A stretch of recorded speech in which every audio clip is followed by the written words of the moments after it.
The opinions and views expressed in the following program are those of the speakers and the host, and do not necessarily reflect those of Yoakley Scott Corporation and your sports network.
And hello, everybody, and welcome inside a brand new week of Running Point. It is Monday. Hope you all had an amazing weekend. Running Point, as always, brought to you by our good friends, top right-hand corner of the screen. And you know where to find them. Greenwood Chevrolet in Austin Town. You know why they're the best. They go the extra mile for you. We try to do the same here on this show every day. Sorry we weren't here on Friday. Like I said, there are content. There is content to be posted. There was content to be posted, past tense. And I said it last week. I'll say it again that sometimes when it comes down to it, content's just going to take a little bit of a priority. But a lot got posted on Friday. If you saw, we had profiles from all different kinds of schools and football content going up before kickoff on 7 o'clock. So we were happy to do that. But we are back here at Running Point. What a great weekend it was. What a great week 8 of football. You know, you'll look at it, and me and Mike Hackelson talked about it on the Scoreboard Show, brought to you by Joe Dickey Electric on Friday night after the games were all final. And it was kind of a surprising week, right? I mean, we don't want to say that like as a knock, because it's not like we didn't think these teams are great or that these matchups wouldn't have some good ones, but you look on paper before week 8 on a Thursday or Friday afternoon, and you're thinking, you know, some of these games might be mismatches, you know, maybe not as many high-profile games as we're used to seeing it in a week, but this might have been the best competitive, like, great games week of high school football that we've had yet this year. There were 2 overtime games, a couple of games that, you know, were won in the final seconds, didn't go into overtime. It was just a lot of really good football. We'll go over the scoreboard from that and what happened over the weekend. We are also going to feature a player profile today. That's the way that we go the extra mile for you on Running Point. We try to follow Greenwood Chevrolet's lead. We have a player profile from Archbishop Hoban Volleyball, and well, the numbers don't lie that it is the best volleyball team in the Ysn family, if you believe our power rankings, which I absolutely do. Those are number-based power rankings. They're not opinion-based, so I believe when the numbers spit out Hoban is number 1 undisputed, I'm saying, okay, I bow down to your numbers. But when you look at just it makes sense, right? And you look at Hoban and the teams they're playing this year and the wins they're getting, it's just no one's coming close to the season that Hoban has been having. But all of that means nothing now, because starting on Tuesday, actually tomorrow is the start of the volleyball tournament for our YSN, because we have Beaver Local and East Liverpool both playing tomorrow. But tomorrow, Wednesday, and then a huge window of games on Thursday. So, but starting now, regular season is done. It's over. You're 0-0. And as much as we expect Hoban to make a very deep tournament run, they cannot lean back on the great regular season they had. We've seen teams in every sport, really, throughout the 7 years of YSN's existence, have really good regular seasons and then fall short in the tournament. So Hoban does not want that to happen. And their run, like everybody else's, will start this week I think they can go pretty far. I think they have the pieces of a state run. They have everything you need to go to state in volleyball. They'll run into some juggernauts, that's for sure. Gilmore Academy is in our district. So is, let's see, in Division 3. I'm thinking there was one more team I was kind of weary of, but now the it slipped. But I know Gilmore Academy will be one that Hoban will probably see in the regionals. That will be a very tough obstacle to get to state. Gilmore Academy, very good volleyball team. They've always been a very good volleyball team. We've had some YSN schools run into them in the past back when there were 4 divisions and they were Division 3. I remember there was a South Range team that was pretty good in 2013 that went to regionals and had to run into Gilmore Academy. Or maybe that was 14, one of those years. They went to back regionals. I think 13 and 14. I think maybe 13 they played Orville and lost, and then in 14 they played a excellent Gilmore Academy team. But Gilmore Academy is one of those schools that is just really good at um, the ancillary. I don't really like that word, but I can't think of one that substituted the ancillary sports. You know, your Olympic sports, your tracks, your very good hockey program, your swimming, volleyball. Those ones that you kind of specialize in. Those are the sports that Gilmore Academy is particularly good at down there, up there, I should say, in Cleveland, ish. So once again, Hoban, though, poised for a tournament run, and a big reason why is senior Amber Watson. Ty Bartell had a chance to talk with her a little bit earlier on this season, so we're going to feature player profile with her. Get Ty Bartell some love because we always love it when his voice pops up on Running Point. We miss him as a host, that's for sure, and he's still kicking live and well in the YSN um, announcers, and he does a good job interviewing people. So we're going to feature that interview today as we get ready for tournament time here on YSN in volleyball and soccer. By the way, we're going to preview the girls' soccer start of the tournament tonight. We have a handful of games getting that kicked off tonight as well. So we will preview that at the end of the show. But first, before we get to any of that, let's go into the scoreboard. Let's figure out what was happening over the weekend. Scoreboard on ysnlive.com. Going to pop it up on your screen so you see what I'm seeing.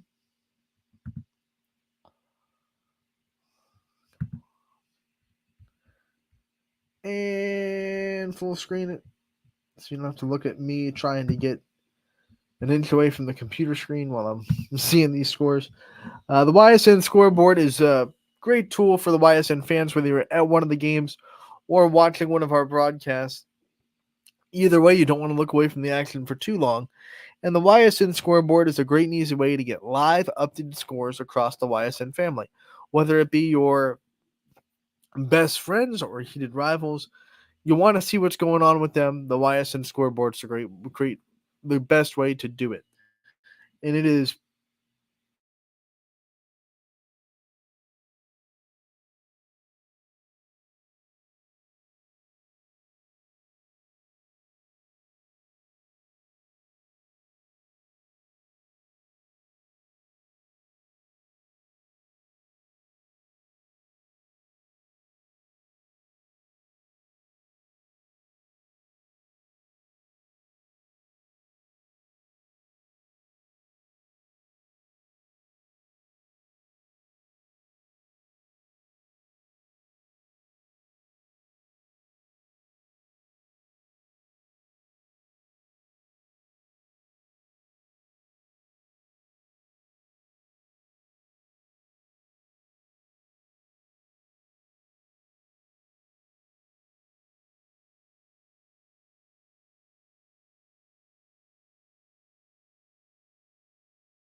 I do apologize for that interruption there. I am back. Welcome to Monday, right? Apparently, the plug for the laptop was knocked loose a little bit and it was just not plugged in. And the laptop was like, I can't go anymore and shut down. So I would have loved a warning that says, hey, we're low on battery to tell me that something wasn't plugged in. But hey, what can you do? So we are going to quickly regroup here, get everything back situated. So bear with me for a minute as at least that wasn't a huge delay and I knew exactly how to fix it. All right, so we have the scoreboard. We'll pop that up and let me also queue up the player profile real quick so we can share that after we're done with the scoreboard talk. I guess we have to put a 0 on the days without incident board, right? Which we actually do a pretty good job here on Running Point, all things considering, avoiding technical difficulties. Let's see here. Nope. A little bit more. Here's Amber. There we go. All right, let's bring up this scoreboard. Get back on track. I will tell you again that the Ysn scoreboard is presented by Burnett Pools, Spas, and Hot Tubs. And let's get right into it. Friday, October 11th, Football Friday, Week 8. Here's how it broke down. Cheney, they had an early start at University School. No lights over there, so they started at 4 o'clock. And they kicked us off with a good one. They win 28-0 over University. Fairport Harding takes care of Ashley Beulah St. John, 43-13, the final score there. Tough one for Fitch. They fall on the final play of the game. Erie McDowell escapes the Falcons, gets the victory. Final score there was 38-35. We move on to Beaver over in PA, getting the 48-10 win over North Catholic. East Liverpool gets the win over Bel Air, 27-6. The final score. Brookfield wins on a 2-point conversion at the end of the game, 28-27. That was one of the ones I was talking about. It was a last-second win. Wasn't necessarily an overtime game, but it came down to the wire. It was also the last game to go final. Surprising there that although other games went into overtime, this was the one that was last on the docket. It took a while to finish. Brookfield gets the win with a Rico Smith 2-point conversion, and he also got the game-sealing sack on Southeast's last desperation drive with about a minute to go. Warren Harding beats Cardinal Mooney 20-6. Another heartbreaker for Salem against Carrollton. Goes into overtime. Carrollton scores first. Salem scores to answer. They decide to go for 2 to win it in overtime, not have to deal with a second period.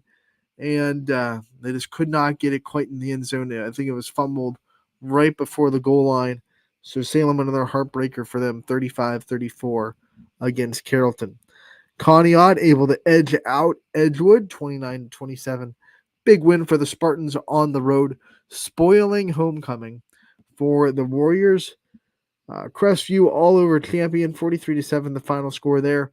Crestview has not lost since their week 1 stumble to Western Reserve, and that one just keeps setting up that week 10 matchup. You know, you got one more week in front of it. Crestview can't overlook it. Garfield can't overlook it. But Crestview Garfield's coming up quick. And the more those two teams play, the more they look like they're just on a collision course with each other.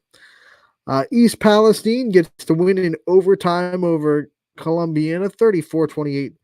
The final score there. Columbiana got the ball first. East Palestine gets the interception, and then the game-winning touchdown by Owen Iriachi, who also broke the record for career rushing yards at East Palestine as well. Geneva gets the big win over Lakeside, 43-0. We know how good the Eagles are in football. They've been on YSN plenty of times. They're tough. Poland with an emphatic win over Girard, 34-6. Girard had been a thorn in some team side, some good team side the last couple weeks, but Poland was refusing to have that happen to them as they get the big win over the Indians. Hoban with a shutout of Glenville, 20-0.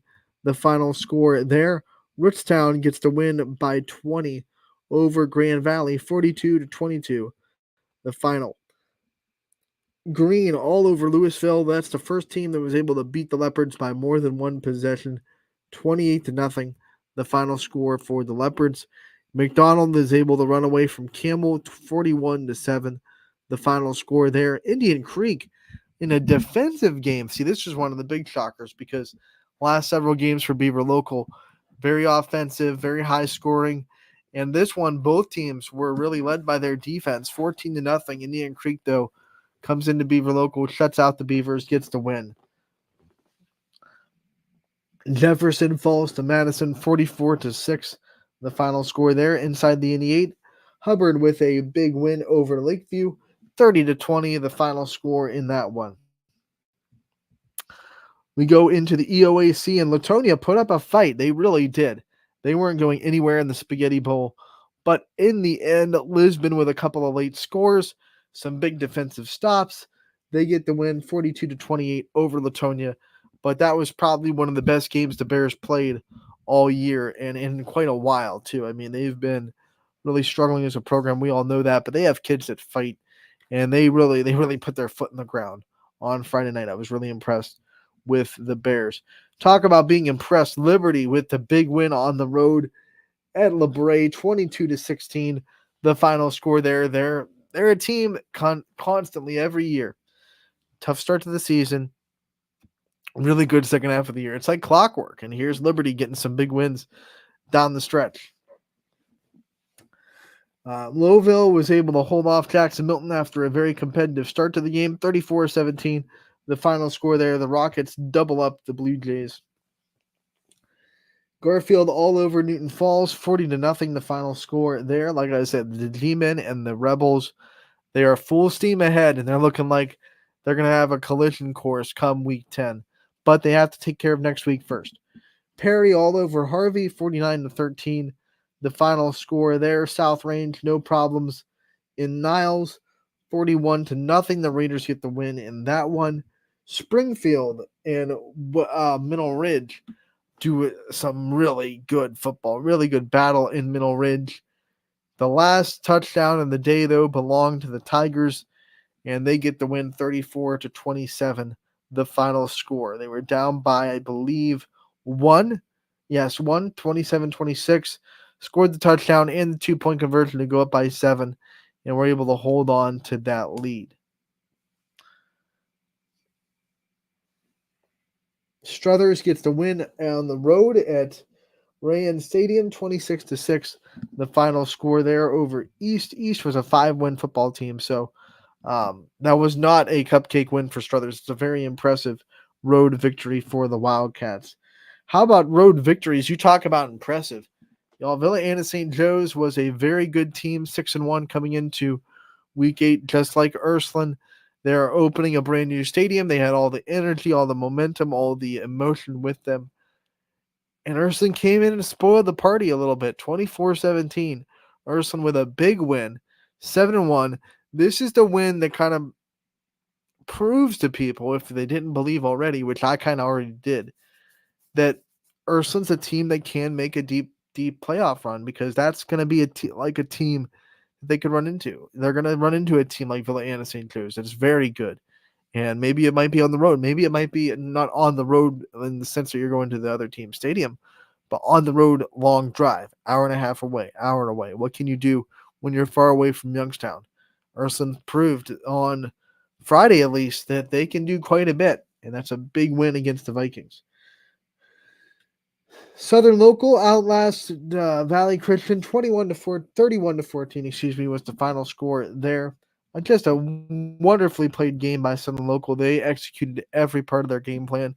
Timmy Potts played a great quarterback role and some big defensive stops, some turnovers.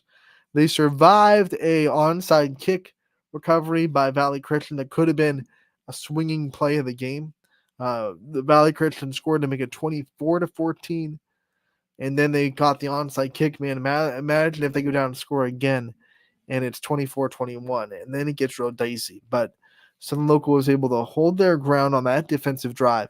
I think that was the game-changing performance of the whole game.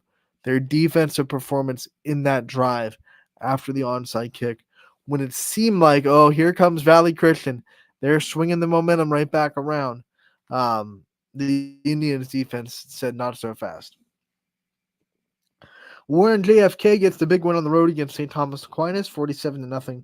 The final score there. Wellsville and Wellsville and United. And it's the Eagles scoring 56 points in a high-scoring affair. They get the win. Final score, 56-27 over Wellsville. West Branch on the road in the EBC, no problems with Alliance. They win 49-0. And last but not least, Western Reserve with the 42-16 win over Waterloo. Let's move on to Saturday and see what happened over the weekend. We had two football scores come in. Mohawk falls to Western Beaver, 47-20, the final score there. But not to worry, Wyndham gets the big win over Vanloo, 48-0, the final score there for the Bombers. So Ysn goes 1-1 on football Saturday. The last day of the regular season for a lot of teams in volleyball, I think for everybody in volleyball, really. I don't think there's anyone that has to shore up any regular season games this week. I could be wrong. But as far as I know, everyone, especially in Ohio, I think Beaver and Mohawk might have one more week of the regular season. But everyone in our side of the border will have the regular season finished up here. Boardman gets the 3-1 win over Struthers. Hoban finishes the season undefeated. They sweep Chardon 3-0. Fitch goes to Cornerstone Christian, wins in straight sets. Canfield continues their hot streak as they are able to beat Hathaway Brown in 4 sets. Remember, they're coming off that big upset win over Austintown Fitch on Thursday. Beaver Local falls to Oakland in 4 sets. Heartland Christian gets swept by Central Valley in the OVAC in 3 sets. Wellsville gets beat by Caldwell in 3 sets in an OVAC game. Brookfield and McDonald all over that one in straight sets. Crestwood, they beat Garrettsville Garfield 3-0. That's a surprising result in volleyball. I saw Crestwood, I've seen Garfield. I thought Garfield would have the edge in that one. And then Waterloo falls to Uniontown Lake 3-1, the final score in that one. Boys soccer on Saturday, we had Hoban and Cuyahoga Falls, they tie at 1. South Range able to win over Liberty 6-0. Garfield falls to Bristol 6-0. Austintown Fitch able to beat Boardman in AAC play 4-1. Heartland falls to Shenandoah 3-0. Warren JFK, they're able to beat Rootstown 4-0. Mooney falls to Norway 2-0. Conneaut falls to Grand Valley 4-3. And Waterloo falls to Ellett 4-0. 4 girls soccer matchups on Saturday as well. Beaver gets to win 8-0 over McGuffey. Beaver Local gets the 9-3 win over John Marshall. Bristol falls to Garrettsville Garfield 3-1. And Southeast gets the win 3-2 over Minerva.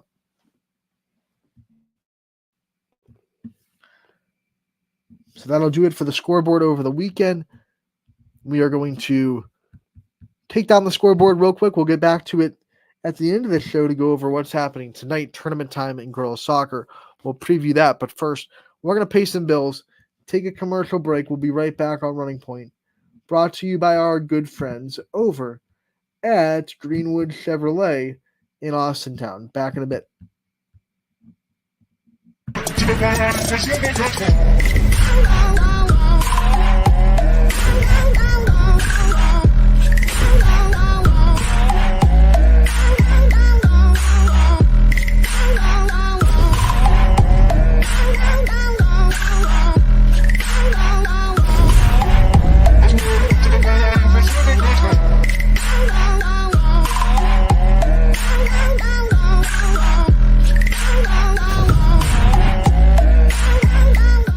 now you can see every school, to the smallest school, to the intermediate schools, to the schools in the outlying areas. It gives you coverage that you could just never get to before. It's something that's great to experience, and it's opened up a whole new wave of sports viewership.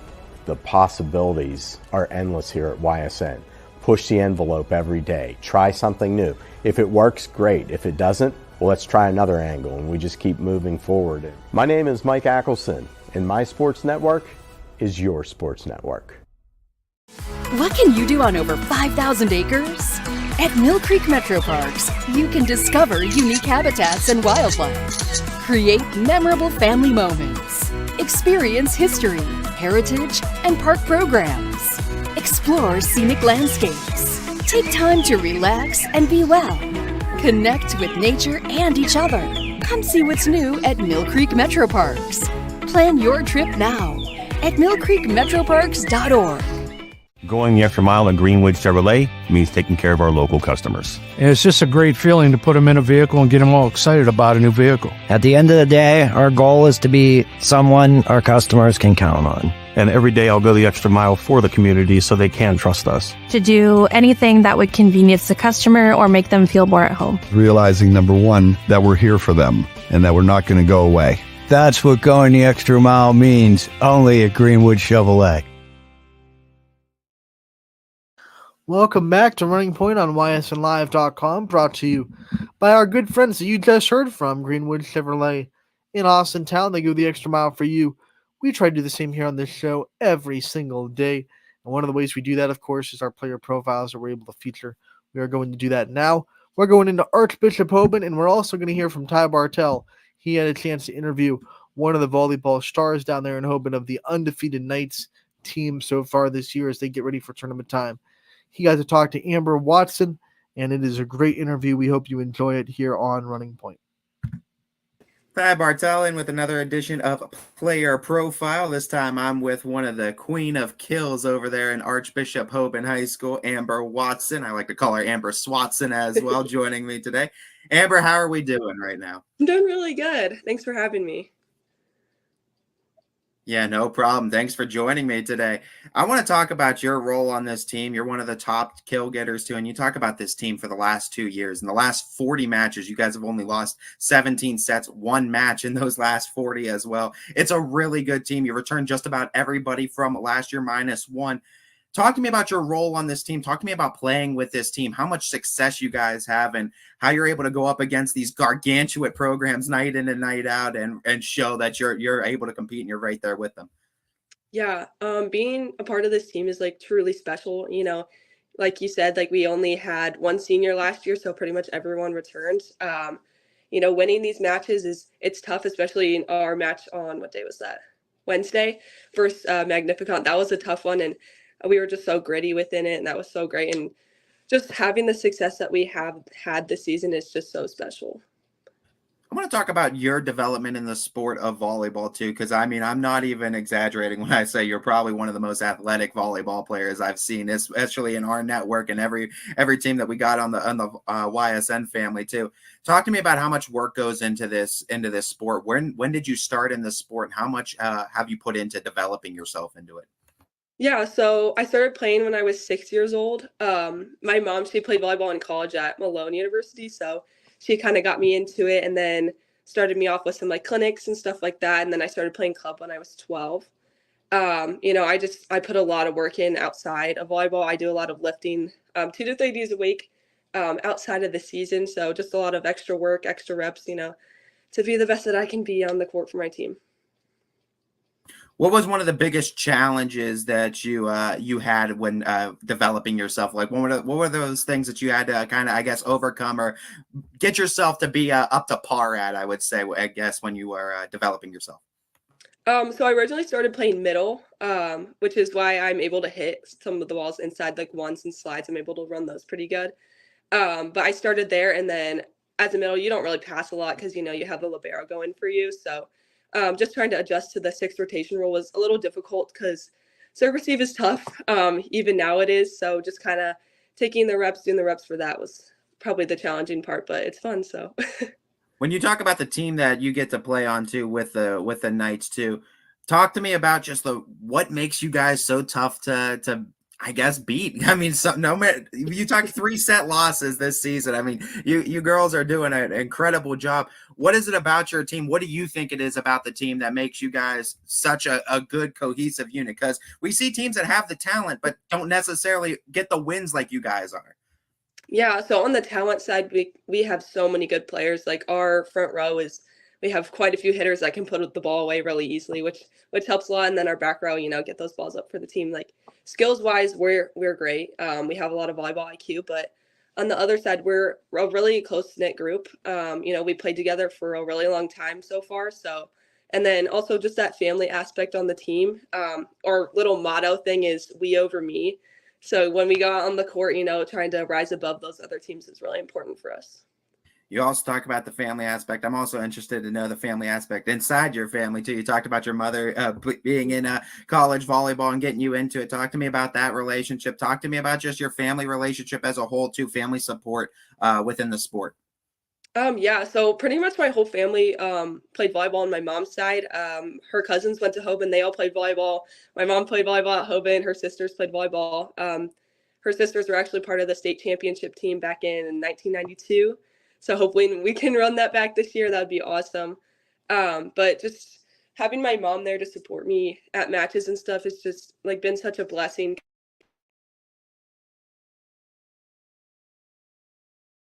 Because she's always there at all my club tournaments. She supports me and my sister so much. And, sometimes I'm like, oh, like, what am I doing on this ball? And she's like, oh, you're good. You know what to do. You got this. So she definitely, influenced how I play and what my mindset is for sure. You ever ask for the advice on what does it take to get to that state championship? How do I make that type of run like you did? Yeah. So, we're just kind of working with it. I think we might have one of the old Hoban coaches come in and talk to us about going to state and what it takes. So that's going to be really fun. You talked about this. This was the goal of the team last year. I know you guys came up just short, but it kind of just made the hunger for it, I feel like, even stronger going into this year. What is the confidence to, I guess you don't want to say cockiness because I don't feel like you guys are, but how do you guys balance that out to where you're confident that you're going to be able to get to that stage, but not, I guess, overthink that next opponent or become egotistical about it? This year I definitely had to take a more of a leadership role vocally. So I say to the team often, I'm like, hey guys, we got a big target on our backs this year. We went undefeated last year. Obviously we're having the same success this year. So everyone's kind of out to get us after every game. So, going into a game, doesn't matter what the opponent's record is, and everyone's there to beat us. So we just gotta, like I said, rise above against them. So. How are you able to rise above great defenses that I know game plan to try to take you out of the equation of a lot of offensive schemes too? How are you able to rise above it? How are you able to deal with the pressure that's on your shoulders now, game in and game out, as one of the senior leaders? Yeah, so for me, finishing on my end, like getting those kills is really important, working through those big blocks because as we get to playoffs, those blocks are only going to get bigger. So doing what I can to finish out for my team and being a good supporter for them as well. What is it like now that the divisions have expanded, now that you guys, it's no longer the 4 divisions going into playoffs, it's a little bit expanded. So, I mean, the pools are a little bit different now competition wise. Are you guys giving much thought into that, or you're just going on next team up mentality? We're going off of next team up, but also the draw hasn't happened yet, so we're not really sure what we're going to see up ahead, obviously, because of the changes. So we'll just have to find out, I guess. Yeah, I'm talking more like just looking at those bigger teams, those bigger schools that might be a challenge for you guys. But I mean, you guys have been dealing with challenges all this season. When you talk about this gauntlet of a schedule too, and going game in and game out with multiple teams that have been to state championships, won state championships, are in regional conversation almost year in and year out. What's it like when you have this type of schedule too? I'm sure club volleyball also helps prepare you for it too, but what's it like going up against this competition night in and night out? Honestly, it's so much fun because playing those teams is really, it's a lot of pressure for sure, but like we just play so well against teams like that. Our match on Tuesday versus St. Joe's, that's going to be another really tough one to fight through, but I'm really excited. And, once we get into playoffs, those teams are only going to get better. So. What's your advice to some younger players on the team now and some players that are coming up on how they can be successful, how they can find success either in the position you're in with the outside or even other positions as well? I'd say For sure, trust the process. You know, everyone's kind of in a different position, especially within like skill wise, you know, but always work hard, you know, look for support systems and just be confident in yourself. You talked about the family aspect. You talked about the mentorship as well too with these younger players. What's it like now having another season with Kaylee on the team and being able to have that relationship while going forward with this goal of trying to achieve state? Yeah, it's such a blessing to be able to play with her. You know, she subs in and serves when I'm in middle back, so we're right next to each other. And she's definitely a big supporter for me. You know, sometimes in a timeout, I'm like, hey, like, there's a lot of stuff going on right now. And she's like, hey, you got it. So definitely just being there to support each other. So team with me.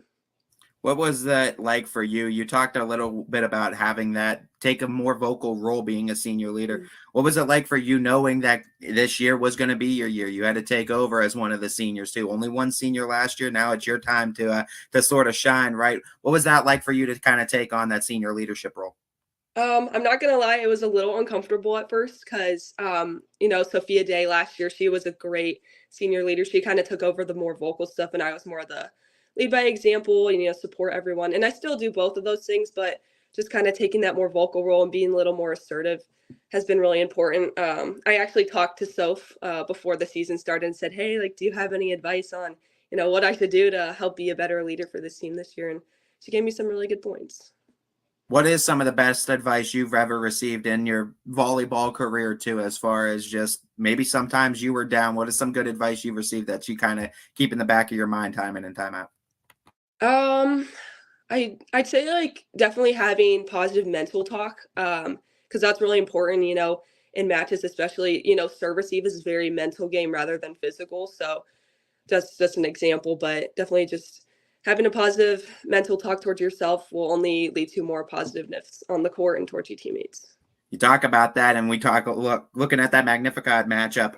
You girls were down, I think, in the second set by 6, and the third one you were down by as much as 8, and you were able to fight back and win both of those. What are you telling yourself to try to keep that positive mindset flow, and what are you trying to do to keep the team positive mindset when things aren't looking too good? You're down by 8, you need to try to make a comeback rally.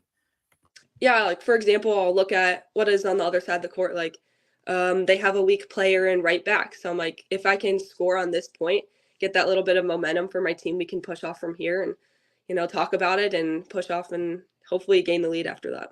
How much have you worked on being able to, I guess, precisely aim where you're going to put that ball? Because you ride both lines, near side, far side, really well too, and you're able to paint those corners almost like a pitcher in baseball, right? So, how much have you worked on that too? And I mean, what goes into you being able to get that type of skill and be able to be so precise with your swings? Yeah, so definitely that's called shot range. And you know, developing that has taken such a long time. For example, the cut 4-to-4 shot, that's probably the hardest one to hit. So, you know, I worked on that for quite some time. And then just growing my volleyball IQ has been really important, kind of seeing where all the opponent is, like blocking wise, defense wise is important too. And just looking where to score is good. What's currently on your plate on what you're trying to work on in the sport of volleyball? I'm definitely still working on some defense stuff, middle back stuff, working on it at practice, and then a lot more back row attacking. We haven't really done it a lot the past couple weeks, but we're working on it. So I don't want to look too far ahead because I know you girls are one game at a time, but let's talk about after senior year too. What are some plans in the plans of Amber Watson after things are said and done with Hoban? So I'm committed to play at Furman University. It's in South Carolina, so getting out of Ohio. What was that process like? I mean, going through collegiate visits and going and settling with Furman. What was it about Furman University that made it feel like home? Said, I want to go here. I want to make this the next 4 years of my life. Yeah, so it took quite a few visits. I'm not going to lie, the recruiting process is pretty stressful for everyone, but when I went to Furman, you know, obviously the campus was beautiful and they have great academics, but just the vision for the program, the coach, she's been there for 25 seasons, so she knows what she's talking about. And she has a really good vision for the program, and, you know, I'd like to help them out as much as I can. So, were there certain qualities you were looking for in your college visits? What were those top qualities, those top things you were particularly looking for? Yeah, so my number one thing was in a program like the family atmosphere. I'm looking for my next family because in college you're with your team all the time. So you want to love the people where you're with. So similar to high school, I love the girls that I play with. So I hope to find that in college. I was really also looking for a strong school academically. I major in health science, going pre-PA route. Wow. So something that was really good with that. So Furman checked that off my box. And then, I'd like to go somewhere with a nice campus. And, Furman is really nice. So can't go wrong with it. You talk about the major, and I'm not surprised because of where your GPA stands. You're a very talented academic student as well as an athletic student. How have you balanced that so well and being able to give time to both and being able to achieve and succeed so much in both? Yeah, Hoban, they just do such a good job of making sure that their students, are academically supported and everyone is successful. So, I'm taking a lot of classes and all my teachers are really great. They help me out as much as I can. They understand that I'm an athlete. So sometimes maybe if I came back late from a game, they'll be understanding to something like that. So just kind of that flexibility is really helpful. And, the academics are great at Hoban. You're able to manage that. You also said managing the recruiting process, which is a stressful time too. What was it about it that was stressful? What's some advice you give to girls that are going to be going through it, going through the recruiting process, and maybe some things you wish you would have done, or maybe some things you did do that made it a little bit less stressful?